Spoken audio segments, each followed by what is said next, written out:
Yo guys, selamat datang di channel Spoiler Anime. Membahas anime dari awal sampai tamat. Dan di video kali ini, saya akan membacakan last part High School DxD-X. Yang tentu banyak dari kalian yang sudah membaca novelnya dan kelar. Tapi no problem lah. Oke, let's begin.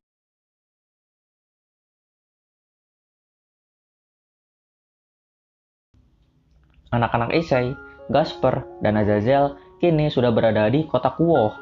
Oh ya, kalau kalian lupa, di episode sebelumnya, Issei dan kawan-kawan itu diserang oleh para alien ya. Dan anak-anak Issei ini datang untuk membackup klub penelitian gaib. Di sana, Shin dan Zen sudah mengintai, juga membackup klub penelitian gaib dari jauh. Azazel bertanya, bagaimana situasinya saat ini? Dan Zen menjelaskan kalau klub penelitian gaib itu melawan para alien. Dan mereka belum bertemu dengan Loki ataupun Yedura. Tapi jika itu terjadi, mau tidak mau Kurenai harus menteleport klub penelitian gaib. Di sisi lain, Shin berhasil menyegel Yedura memakai teknik penyegelan milik Rosewise. Azazel kagum pada Rosewise yang dapat menyegel makhluk sekelas dewa. Yang sudah mengikuti channel ini dari pertengahan pasti tahulah seberapa saktinya segel si Rose itu. Oke lah, lanjut. Ya, meski mereka berhasil membuat klub penelitian gaib aman, tapi Loki tidak tinggal diam. Meski diganggu terus oleh Shin dan Zen, Loki terus mengejar klub penelitian gaib. Ya, dendam si dia pada Issei dan kawan-kawan. Tapi Shin juga tidak menyerah dan dia berhasil menyegel Loki. Sialnya, Airi guys, dia malah kena batunya dan dia diserang oleh Loki. Sudahlah. Dan ya, Loki ini ternyata membawa Fenrir ya. Kalau kalian lupa siapa itu Fenrir, dia itu anjing gede yang ngegigit Issei di season 3 tuh, yang ini nih anjingnya nih. Di sini Azazel sedikit kesal dengan fakta bahwa musuhnya adalah Fenrir. Ya karena Fenrir ini cukup kuat. Saking kuatnya, mode Juggernaut Drive milik Vali tidak cukup untuk mengalahkan Fenrir. Tiba-tiba Yedura terbebas dari segel dan menyerang Azazel. Untung saja Azazel agility-nya tinggi. Jadi dia mampu menghindari serangan Yedura dengan mudah. Di sisi lain, Gasper dari masa depan seperti punya masalah pribadi dengan Yedura. Dan dia bersiap-siap bertarung. Lalu Gasper menyuruh Helmwig dan Robertina untuk membuat barier. Ya agar area ini tidak hancur lah. Meski ini tuh kan Gasper ya. Dia itu kan gimana ya. Dia itu sedikit baik hati lah. Hanya saja untuk melawan Yedura. Pastilah area ini hancur. Makanya dia menyuruh Robertina dan Helmwig untuk membuat barier. Oke, lanjutlah. Lalu Gasper mulai bertarung dengan Yedura. Hanya saja pertarungannya tidak ditampilkan. Sementara Azazel dan X pergi ke tempat Issei berada, yaitu di daerah pesisir pantai. Di sana sudah ada Airi yang terluka parah. Kini dia disembuhkan oleh Asia. X khawatir pada Airi. Ya wajar sih, musuh Airi itu kan monster yang bahkan gak bisa dikalahin oleh gurunya. Dan ya Airi terluka loh, bisa-bisanya gitu kan Airi sang anak terkuat Issei terluka. Kok Airi bisa disebut anak terkuat ya? Oke lah, dan terlihat banyak goresan di armor emas Airi. BTW ya, Airi ini memakai armor milik Fafnir yang dipakai Asia. Padahal armor emas itu muncul di jilid 20-an, tapi nggak apa-apa lah, lanjut. Di sisi lain, Issei sudah memakai Drana Queen ditemani dengan Xenovia dan Irina melawan monster berbulu perak. Dan ya, itulah Fenrir yang sedang kita bicarakan sekarang. Issei sedikit terkejut dengan kedatangan Loki dan Fenrir. Ya, yang kalian tahu, Issei itu kan melawan Fenrir dan Loki terakhir di season 3 ya. Dan ya, nasib dari Loki itu kan dia disegel. Dan Fenrir itu jadi peliharaan Pali. Tapi kok ini malah muncul dan melawan mereka? Ya wajar gitu kan Issei bingung. Tapi Azazel mengatakan pada Issei untuk fokus saja bertarung dulu.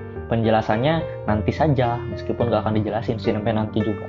Di sana, Fenrir telah melompat dan terbang sih lebih tepatnya. Yang jelas dia itu di udara lah. Dan ya tingginya lebih dari 10 meter. Itu segede taning loh itu ya dia si Fenrir yang ada di masa depan ini. Dan bulunya itu berwarna perak berkilau. Di sisi lain, Loki yang tersegel di sebuah bola melayang-layang di udara. Dan ya, ternyata tadi itu Airi one by one sama Fenrir loh. Buset dah, kayak GG banget gitu kan dia by one sama Fenrir yang notabene makhluk terkuat keberapa gitu kan di dunia loh. Jadi dia duel, ya kalah jelas. Di sisi lain, X mulai menyerang dan menebas Fenrir. Tapi percuma, anjing perak ini kuatnya bukan main, dan bulunya yang terbuat dari metal sangatlah keras. Lalu Azazel menyuruh klub penelitian gaib untuk terus bergerak dan menyerang. Dan Asia mengeluarkan Fafnir, sementara Issei, Kiba, Irina, dan Xenovia mengelilingi Fenrir. Di sisi lain, X, Zen, dan Sin menyerang Fenrir sekali lagi dan membuat tubuh Fenrir tergoncang. Meski damage yang mereka hasilkan itu tidak ada, alias Fenrir tidak tergores ataupun terluka sedikit pun.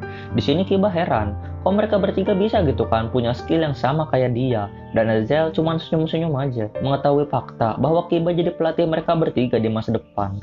Oke lah. Lalu Fenrir mulai tenang dan kini melesat maju ke arah Issei. Tapi Airi tidak tinggal diam dan menembak Fenrir, membuat Fenrir terpental. Tentu meski dia dilempar ke sana ke sini, Fenrir tetap tidak terluka. Lalu Zen dan Xenovia menebas Fenrir secara bersamaan. Kombinasi emak dan anak ini sangatlah sempurna. Tidak mau kalah, Irina dan Sin juga melancarkan tebasan menyilang ke arah Fenrir. Dan tidak hanya benturan metal dan pedang, cahaya juga muncul dari serangan Irina dan Sin. Jadi light damage lah gitu. Ya meskipun begitu percuma sih, tetap aja nggak terluka ini si Fenrir anjir. Lalu Azazel melesatkan beberapa tombak cahaya ke arah Fenrir. Begitupun Kiba, dia menebas Fenrir beberapa kali. Dan ya tetap aja Fenrir nggak terluka, OP banget gitu kan. Dan ya Loki sebentar lagi akan terbebas karena bola penyegal miliknya mulai retak sedikit demi sedikit. Dan benar saja, sedetik kemudian Loki menembakkan sihir dan targetnya adalah Asia. Entah punya dendam apa dia sama Asia. Dia di masa depan maupun di masa lalu tetap aja gitu kan, targetnya Asia lagi. Lalu Issei dengan secepat cahaya menahan serangan Loki tersebut, tapi seketika sihirnya terbagi dan terus melesat ke arah Asia. Untungnya X refleksnya bagus dan berhasil memotong semua sihir milik Loki. Lalu setelah menembakkan sihir tadi, Loki keluar dari segel yang menahannya dan dia pun tertawa jahat.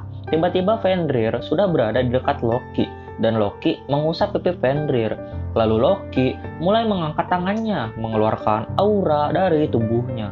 Begitupun Fenrir, dia mengeluarkan aura perak dari tubuhnya. Dan seketika Loki memakai scale mail perak di tubuhnya dengan simbol kepala Fenrir di dadanya. Kepala serigala lah lebih tepatnya. Loki sudah bersatu dengan Fenrir. Bolehkah ini disebut mode balance break? Maybe yes. Tapi Xenovia, Irina, Zen, Sin, dan X langsung menebas Loki secara bergantian dalam 1 detik. Ya meski itu nggak guna sih. Ya kan kalian tahu sendiri, tebal kan kulit si Fenrir. X mulai memakai kekuatannya. Balance, adjust, counter balance. Tapi tidak berfungsi. X mencoba memakai counter balance sekali lagi, tapi tidak terjadi apa-apa. Dan Airi berkata pada X, jika dia sudah tidak punya kekuatan lagi untuk memakai balance adjust, ya X ini sudah bertarung terus-terusan. Wajar dia kehabisan energi. X merasa kesal. Ya karena ini kan momen penting. Apalagi musuh utama ada di depan mata. Tapi full powernya malah nggak bisa dipakai. Di sisi lain, Loki mengeluarkan bola aura yang luar biasa dan dikompresi menjadi super kecil dan masif. Bahaya banget itu kalau kena tubuh. Azazel sadar kalau itu kekuatan yang luar biasa. Bahkan tubuhnya sampai bergetar hebat karenanya. Tapi Azazel tidak kehabisan akal. Dia mengeluarkan sebuah belati dan mensummon monster legendaris. Typhon, sang raja monster muncul. What? The Typhon kah? Aneh gitu kan, kok bisa gitu kan Typhon kerja sama Azazel, tapi bodo amat lah. Dan Loki ikut terkejut karena kemunculan Typhon, sama kayak saya. Aneh memang gitu kan. Dewa pembawa kiamat, kok takut sama raja monster? Oh ya, BTW Typhon ini sekelas dewa ya di Yunani gitu.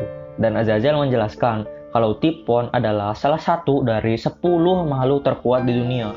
Oh, tapi Fenrir juga termasuk salah satunya tuh. Maybe Typhon ada di atas Fenrir sih kekuatannya. Dengan kata lain, Typhon ini lebih kuat dari Fenrir lah meski udah bergabung sama si Loki. Dan Azazel dengan bangga memamerkan Typhon pada para muridnya. Secret gear buatannya yaitu counterbalance. Memang mantap lah Azazel ini. kecerdasannya itu loh. Dan seketika Azazel memakai Balan Adjust, membuat Typhon menjadi armor miliknya. The Armor of the King Monster. Days Typhon beats another armor telah diaktifkan. Loki marah dan menembakkan energi yang dia kompres tadi. Tapi percuma, Azazel dengan mudah menebas serangan Loki. Tidak berhenti sampai di situ, tebasannya juga mengenai laut dan membuat laut terbelah menjadi dua. Wow, Azazel menebas lagi dan seketika mengenai gunung. Dia menebas lagi dan seketika sinar bulan terpancar di seluruh area ini. Jadi OP ini si Azazel. Di sisi lain, Loki bergetar antara marah dan takut. Ya wajar sih, Azazel ini kan the leader of the fallen angel anjir. Jadi kekuatannya setara lah sama dewa. Kepintarannya sih yang setara dewa. Dan Azazel mulai melancarkan serangan memakai Trisula Typhon ke arah Loki, membuat Loki sangat tersiksa. Di sisi lain, X dan Isai juga menyerang Loki, tapi dengan mudah X dihempaskan oleh Loki memakai aura miliknya. Tapi itu memberi kesempatan untuk Azazel menebas armor Loki. Ya, meski demikian, armor perak milik Loki dapat beregenerasi dengan mudah sih. BTW saya baru sadar loh, ini Loki dikeroyok berapa orang anjir, menang kok aliansi. Sudahlah. Loki mulai berteriak kesal karena rencananya selalu diganggu. Yang dia inginkan Ragnarok, ya kiamat versi Nordik sih. Di sisi lain, ternyata Yedura berhasil masuk ke area ini, yang meski dengan tubuh yang babak belur. Azazel heran, kok ini bisa makhluk muncul di sini? Apa Gasper kalah? Tapi tak lama Gasper masa depan muncul dan Gasper berkata kalau dia tidak melawan tubuh asli Yedura. Ya Yedura ini hanya memakai cloningnya saja sih dari tadi. Dan tubuh aslinya tidaklah ngotak. Panjangnya 1000 kaki gitu kan. Dan ukurannya gede banget bisa dibilang. Setara lah sama Great Red dan Rehexa. Oh ya, cuman OP ya naga legendaris yang tubuhnya kecil. Aneh memang. Lalu Yedura versi raksasa ini mengeluarkan beberapa monster Dragon Galvaldan. Satu Galvaldan aja udah kuat, ini banyak gitu. Separah apa ini Yedura? Di sisi lain, Kiba dan Isai melawan para cloning Yedura kecil, dan mereka kerepotan. Di sisi lain, ternyata Azazel sudah kembali ke mode normal. Ya karena kekuatan Dewa Typhon itu kan hanya pinjaman, sama kayak Infinity Isai. Lebih tepatnya balance break Isai di season 1 lah, pas lawan Riser tuh. Ada countdown-nya gitu kan. Juga, kekuatan Gasper sudah menipis karena melawan salinannya Dura. Tapi Gasper tidak tinggal diam. Dia menghentikan waktu. Tidak hanya musuh, seluruh dunia juga berhenti. Dan kini yang bisa bergerak hanya tubuh asli Yedura, Loki, Azazel, dan anak-anak Isai. Sementara para dragon dan klub penelitian gaib berhenti total. Begitupun dunia. Dan seketika gadis imut bernama Einstein muncul. Dia membawa serta ayahnya, Isai dari masa depan, yang kini dalam mode Dragon Crimson raksasa. Dan sueknya gitu kan, meski OP, tetap aja gitu Isai teriak opai, nggak bosan-bosan. Aneh emang Isai ini. Ternyata Isai masa depan ini mengikuti Yedura untuk masuk ke portal dunia masa lalu. Bahkan Yedura ketakutan melihat Isai yang sekarang. Yedura berteriak, kok bisa Isai di masa sekarang? Aneh gitu. Padahal dia melawan musuh sekelas dewa. Dan Isai memegang tangan musuhnya yang dia cabut dari masa depan. Anjir, itu jadi psikopat si Isai. Dan Yedura menembakkan aura besar ke arah Dragon Isai. Lalu Dragon Isai membalas serangan itu. Dan tidak ada perlawanan sama sekali. Laser Dragon Isai terus melesat membuat tubuh Yedura yang adalah kapal raksasa compang-camping, rusak parah lah lebih tepatnya. Dan Yedura mengajak Loki untuk mundur. Anjir, baru kena satu serangan langsung kena mental. Di sisi lain, X tidak tinggal diam dan dia menebas wajah Loki. X berteriak kalau itu adalah balasan untuk ibunya, Asia. Tidak mau kalah, Airi juga memukul Loki dengan sangat keras, membuat Loki berdarah-darah. Meski dia sudah pakai armor, tetap aja true damage gitu kan, masuk ke badannya. Dan badan Loki itu nggak sekuat dari armor. Dan tubuh Loki itu nggak sekuat armor Fenrir gitu kan, empuk jadinya untuk dipukul oleh Airi. Dan sesaat kemudian Loki terjatuh lemas ke laut yang kini sudah tidak terbelah lagi. Aibi. Pertarungan pun selesai. Loki kalah dan Yedura terluka parah. Sementara klub penelitian gaib dibiarkan tidur untuk saat ini. Loki dan Yedura akan diadili di masa depan nantinya. Dan Isai bersama anak-anaknya pulang kembali ke masa depan. Tersisalah Gasper masa depan bersama Azazel. Hal terakhir yang harus dilakukan adalah menghapus ingatan semua orang tentang kehadiran orang-orang dari masa depan yang masuk ke masa lalu. Ya ini sih yang membagongkan dari sequel time travel. Pasti akan ada ingatan yang dihapus. Tapi wajar sih menghindari paradoks ya. Dan begitulah aksi anak-anak Issei yang melawan para underworld life form yang kita beri nama alien. Juga melawan dewa jahat Loki. Kita bisa sedikit melihat anak-anak Issei berkolaborasi bareng ibunya. Ah iya, mungkin dari tadi kalian tidak mendengar kata Rias ataupun Akeno. Jadi mereka berdua itu diteleport ke tempat yang berbeda dengan Issei dan yang lain gitu. Roswise juga sih kayaknya. Oke, terima kasih yang sudah mendengarkan sampai titik ini. Semoga kalian sehat-sehat saja dan tidak kekurangan uang. Thanks for watching and titik. Bye-bye.